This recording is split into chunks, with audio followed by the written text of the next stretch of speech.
I will never forget that night. The way the streetlights flickered like dying fireflies, the way the air smelled of wet earth after a long day of heat, and the way Ada stood there, staring at Chike like he had just betrayed her in the worst way possible. It all started in our small neighborhood in Enugu, where everybody knew everybody. Chike was the kind of guy you couldn't ignore, tall, broad-shouldered, with a deep laugh that made people turn their heads. He had a way of making everyone feel important, like they mattered.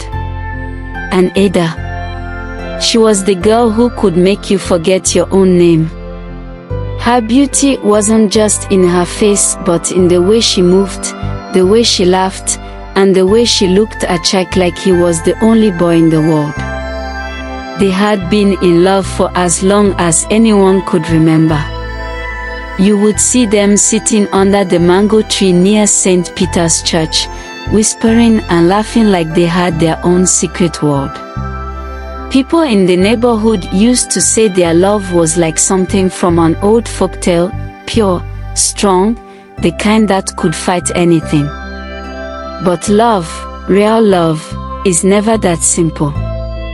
One day, news spread like wildfire.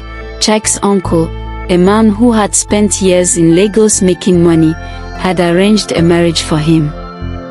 The girl was the daughter of a wealthy businessman, and the marriage would bring honor to the family. Chike's mother, a woman who believed in tradition more than she believed in love, told him it was not a request. It was an order.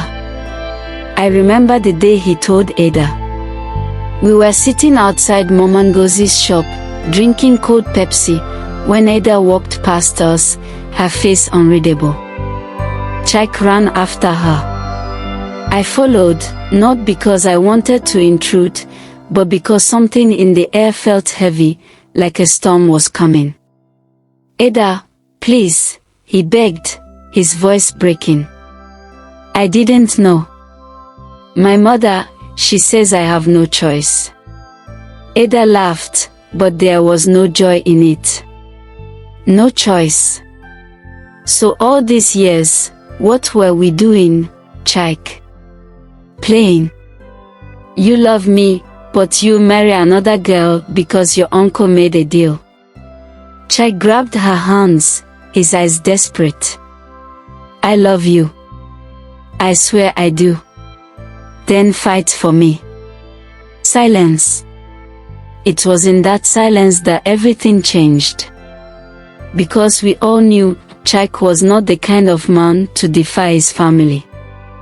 That night, Ada sat outside her house for hours, staring at the sky. And Chike. He went home and did what was expected of him. 2 months later, he got married. The wedding was big, loud, and full of laughter, but if you looked closely, you would see Chike's eyes searching the crowd for a face that never came. Ada left town shortly after. Nobody knows where she went. Some say she moved to Abuja, others say she married a man who loved her with the kind of fire Chike couldn't summon. And me? I still sit under that mango tree sometimes, thinking about them. About how love can be strong but not strong enough.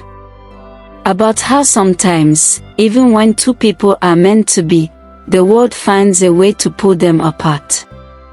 That's just how life is.